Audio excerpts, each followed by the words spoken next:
Good morning from Phnom Penh, Cambodia. I got here really late last night, so I haven't been able to really see this neighborhood.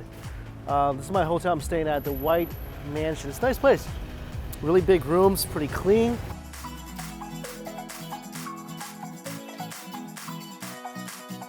Apparently around November, December, January is the best time to visit this country because even though it's pretty hot, it's not humid at all. And even though this is my first time visiting Cambodia, I've heard a lot about it, especially the food. If you don't know, Cambodian food is very much influenced by the countries around it, like China, Thailand, Vietnam. Also, there's a French influence as well. And the local Khmer cuisine, although not as famous as Thai food or Vietnamese food, is one of the oldest in Southeast Asia. I'm still trying to get a hang of this country, but it reminds me a lot of Vietnam, where crossing the street has a certain amount of risk to it. And a lot of motorbikes, a lot of tuk-tuks, and look at this, there's really no crosswalks, so you better played a lot of Frogger growing up. And of course, first meal of the day, first meal in this country has to be the local breakfast. And local breakfast here in Cambodia is all about them nudes, you know, noodles.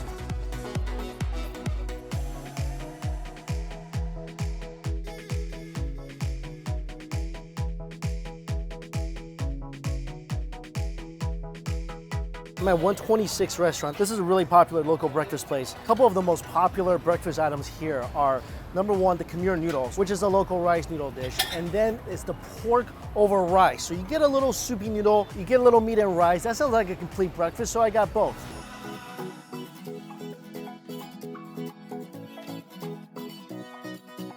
This is every noodle lover's dream right here. Oh man. That's the pick-me-up I need with Khmer noodles. The broth is always gonna have some fish sauce in there. So this is beefy broth with a delightful hint of fish. To some of you, that may sound a little funky. Trust me, it's flippin' delicious. In this country, being near Vietnam, there's gonna have a lot of similarities. The beef soup is a very common dish. There's a love of using beef stock. And this country is situated right on the Mekong River. They utilize a lot of freshwater fish, and they add the fish sauce into the beef broth, which gives it a flavor that's both rich and a much deeper flavor than you would get with just a regular beef stock. And this is their chili sauce, which I will absolutely indulge.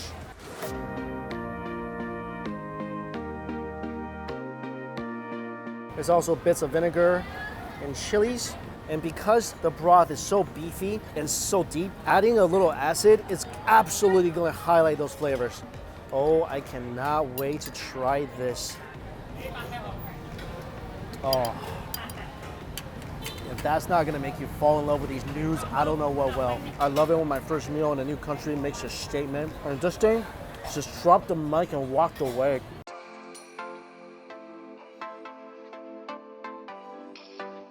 I could eat about 5 bowls of this. First of all, I love noodles. And the flavor of this is so delicious and uniquely different. The thin rice noodles, I love that because the flavor of the broth completely penetrates every single inch of it. It's beefy, spicy, vinegary with a little citrus element. The texture is completely different because you got the denser, chewy beef balls. Then you got these delightfully delicate slices of beef with a little bit of crunch from the sprouts. And a random little chili pepper that you can bite into. That tastes like a little fiery surprise. Oh my God, be careful with these chilies. I added a lot because I like these chilies. They will absolutely both love and hurt you. And I noticed this, no matter what country you go to, as long as they serve their own version of beef noodles, it's gonna be satisfying. Whew. And this is the other very popular breakfast item, roasted pork over rice. And this kind of looks like a thinner version of a Chinese char siu. And they give you a little dipping sauce with this, so dips this in here. Scoop up some rice with it. Wow. Wow. I can't believe I'm about to say this, but this might be better than the noodle soup. Holy. Of all that is good in hog heaven. Oh my God. This is one of the most simply delicious dishes I've had anywhere. I mean, I'm sure it's not simple cooking this pork, but slightly sweet. Oh my God. I just took a bite with a little bit of fat.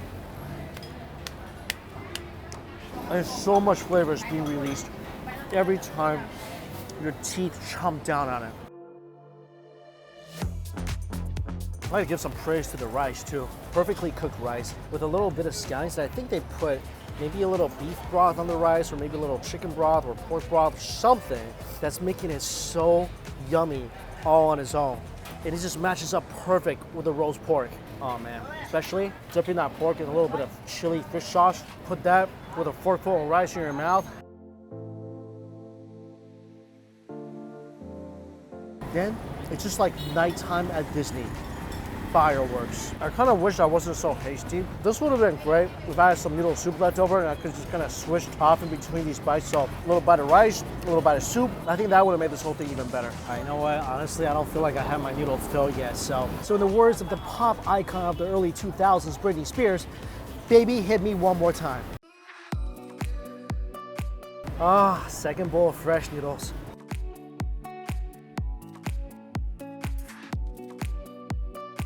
Well, that tastes even better than the first one. Fresher and hotter, and the noodles are springier and chewier. Oh man, so hot, the broth. Whew. Also, each bowl, about $2. My tongue is on fire and I'm loving it.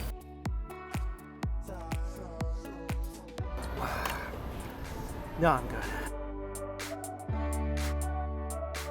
So he's selling little clams, little spicy clams and salt-covered clams.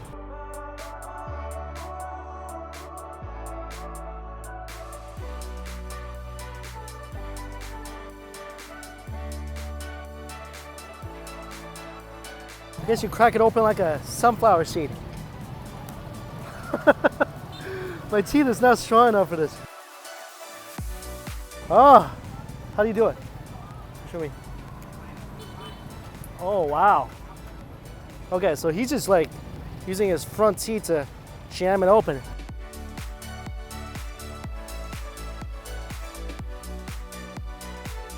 Okay, I might need 2 hands for this. I finally was able to jam this thing open. Little bitty clam inside. Oh, sweet. I see why this could be a little fun snack, but I have no idea how people here can just like pry this thing open, because this thing was like closed with a kung fu grip. Wow, good job, buddy. This kid's jaw kung fu is definitely greater than mine.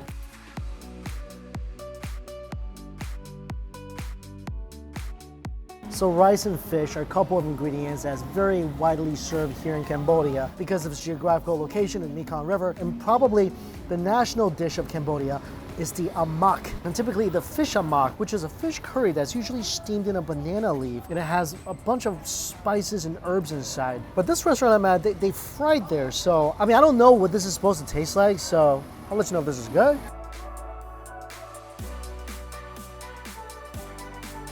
Okay, it's very coconutty. It tastes like a chunky fish curry. It's very coconutty, so the aroma is fantastic.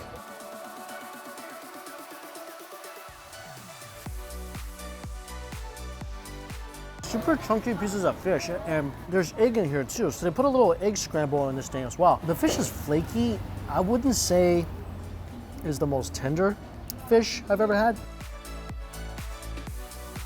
I like the different textures in here because there's a little bit of nuts in here, a little bit of cabbage. I mean, overall the flavor is pretty good. Some parts when you take a bite that's mostly egg is more custardy and creamy, but I think what I like most about this is actually the really nice coconut aroma.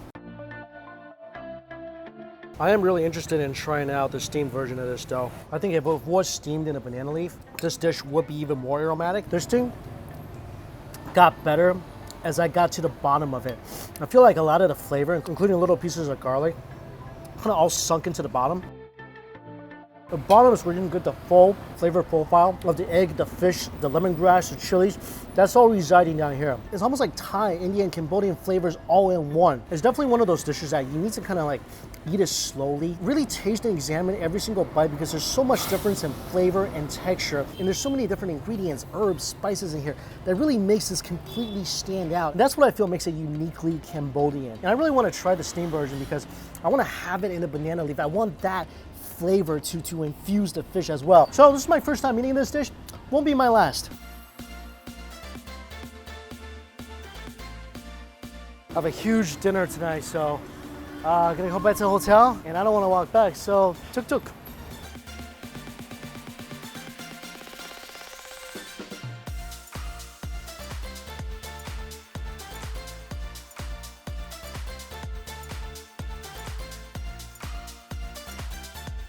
Evening time is when this city really comes alive. People are getting off work. You start seeing smoke from cooking stalls just rising up every single block you're on. And that just makes me so incredibly happy.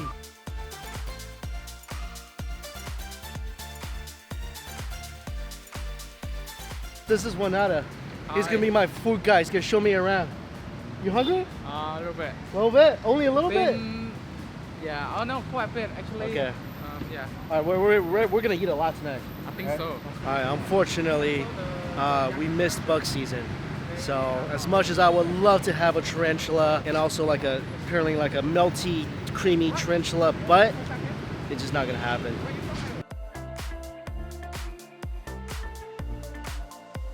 All right, where are we going? We are going to a local place nearby a local school, and it's called Touk.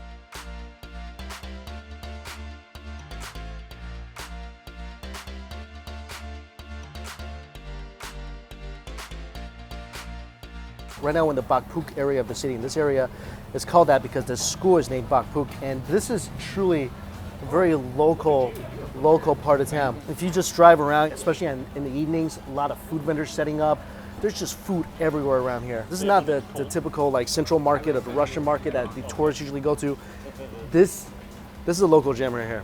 Wow, this is so cool. I didn't know papaya salad is originally from Cambodia, and they utilize a very interesting ingredient, and it's a raw crab. And I see this a lot in Korean cuisine, but I've never seen it in a papaya salad.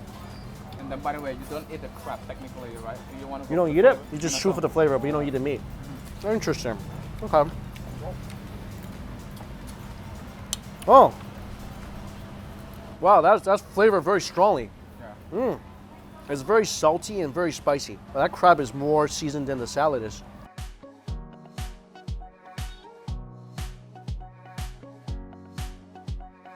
You also got a bunch of the traditional grilled sausages. Whoa. Oh man. The original sausage that breaks apart without the casing is marvelous. You like it? I love the little char. Yeah, I think so. And that thing just breaks apart into just like the most delicious, porky, fatty little contraction. Oh my gosh. Give it a little dip in that chili sauce. Amazing. That's amazing. Yeah, just get the sausage with a group. Just only get that. I'll eat a whole plate of that. And this is a grilled fish cake called songhwa. And inside there's palm sugar, salt, and vinegar. And I see these grilled fish cakes all around Southeast Asia. And this thing it's very flexible. It's like a little eraser. You make a little wrap from it, a little cucumber.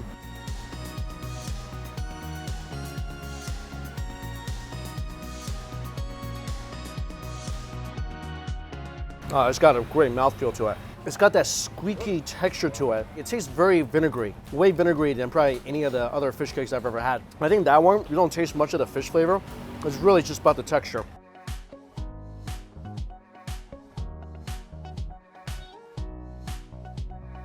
We're at a little skewer stand, and this is so interesting because, of course, Cambodia has a strong influence from the French, just like Vietnam, so there's a lot of baguette here.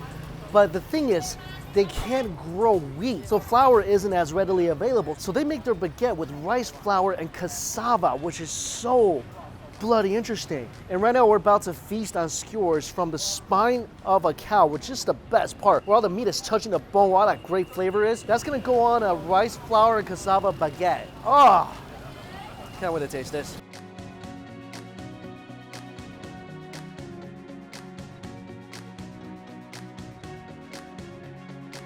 Oh, they make their own chili oil here too. That's good hot oil. I love hot oil. Love this stuff.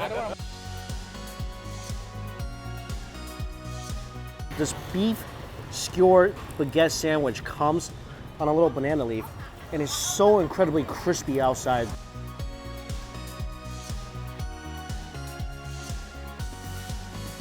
This is so good. The baguette is definitely chewier. Has more of a mochi-ish texture than a regular baguette. It doesn't break apart, so you're gonna have to tear this bread apart. Inside, the beef is smoky, a little bit sweet. Wow, you can taste the peanuts, the tamarind flavor. You can definitely taste the sugar. And it's not that chemically like Coca-Cola, corn syrup, nasty sugar crap. It's real sugar they use here, so there's a good sweetness to it. It's so juicy. Oh my God. It's sweet, spicy, smoky. Got a great crunch from the papaya salad on top and the peanuts that's in here. And let's not forget that hot oil. Oh man, that thing will light your tongue on fire. And you're gonna thank it and ask it for more pain. First beef sandwich I had in Cambodia. Wow, this sandwich is making me so happy. Everything about it, from the baguette to the hot oil to that beef that's like a good part lean and a nice part fat. And the fat just becomes a little charred and crispy. You cannot take a bite of that and not have a smile on your face afterwards. Can't happen. Definitely come here and check this lady out. That amazing sandwich, around $1. Akong, thank you. Akong, thank you.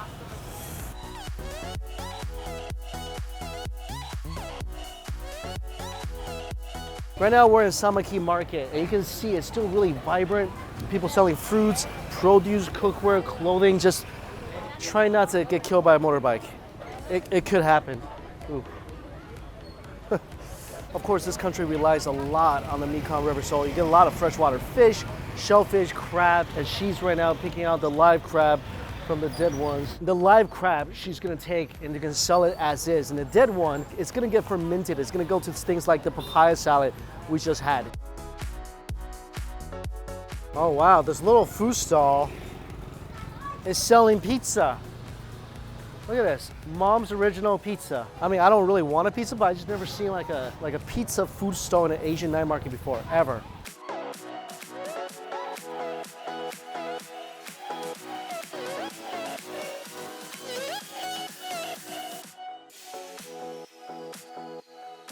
Fermented fish. That's not bad. The fish is still pretty chewy. It's fermented, but there's really no funk like you would get from, I don't know, like a 1,000-year-old egg or something. It doesn't even have much of a fishy flavor. It's spicy, it's vinegary. It's got that kind of a deep, rich umami flavor to it almost. There's little bits of crunchy parts to it. It almost tastes like a pomegranate seed. And that's from a local fruit called a grolsan. I like that. I didn't think I was gonna like it. It looked kind of, but it was good.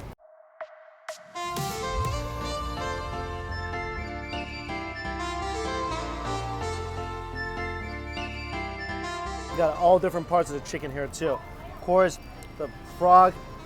This is a very compromising position for the frog. There you go, buddy. Let's move you this way a little bit. Chicken feet, and then this is the chicken butt.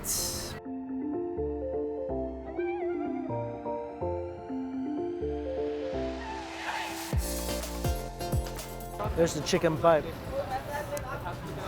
Looking at this, I feel like it should have a champagne glass balanced on it.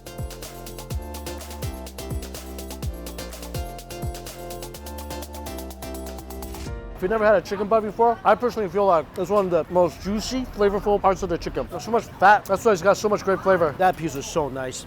A little bit gelatinous, tons of juice. And you'll never find a chicken butt that's dry. You won't. They're just so nice and plump and juicy.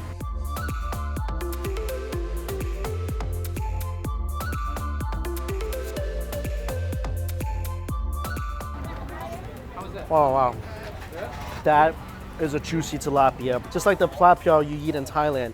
The whole thing is just roasted inside the skin. You don't eat the skin, of course. They just put the whole fish on the grill and all that great meat and juice is just trapped inside. And the meat is so tender and got that natural sweet flavor. And it's aromatic because it's got all that great herbs like lemongrass stuffed inside the fish belly. One of my favorite things to eat in Southeast Asia is just roasted whole fish. Nobody wants the chicken feet. I myself have a chicken foot fetish, so it's all mine. Man, anything that touches that grill, the marinade they put on the outside, it's got such a subtly sweet flavor. But really what's so great about this is just you're tasting so much of the smoke because they're using real wood charcoal here. And you get that great smoky flavor just penetrating every single bit. It's gonna be tenderier and crunchier than your typical like dim sum chicken feet.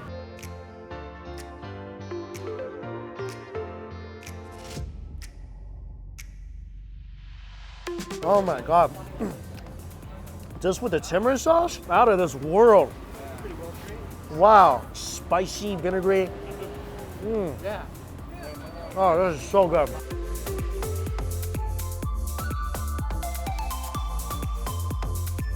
Get the pork belly. Nice, chewy skin, good amount of fat. Again, and great smoky flavor. I personally think the director of Charlie's Angels should take that whole movie and put it on top of that grill because anything that touches that grill turns into a masterpiece.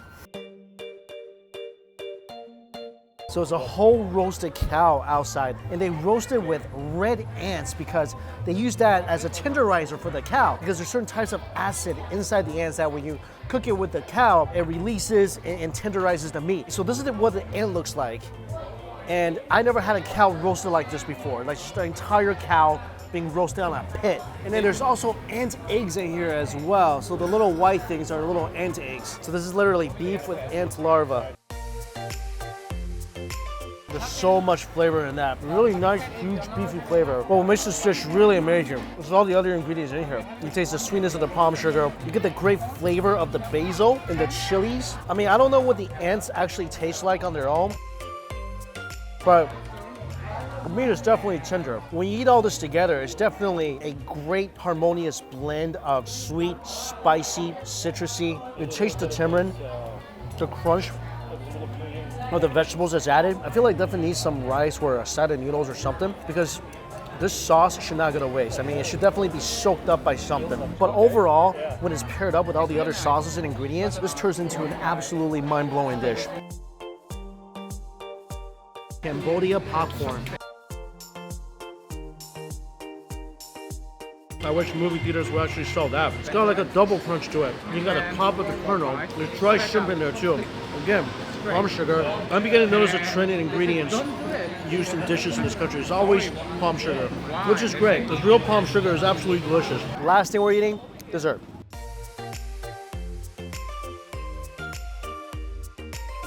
We find these dessert stalls all over the city. They're so great. There's different ingredients like different chilies. There's pumpkin, congee. It's sweet, salty, sticky, chewy. All sorts of textures and flavors. And trust me, this is very heavy. This is not gonna be like a light dessert. This will sit in your stomach for days. Absolutely worth it. This has been such a fantastically delicious first day here in Cambodia and Phnom Penh. And what I noticed is that a lot of people tend to compare Cambodian food to Vietnamese food or Thai food because there are a lot of similarities. But actually the history of Cambodia and the history of Cambodian cuisine, Khmer cuisine, is the longest in Southeast Asia. So although it's not as popular as maybe Thai food or Vietnamese food, a lot of the origins or influences of those types of dishes came from here. Also, people, the sweetest people. I mean, people are actually happy to see me with a camera. Doesn't happen all the time. Hi. Hi. Hi.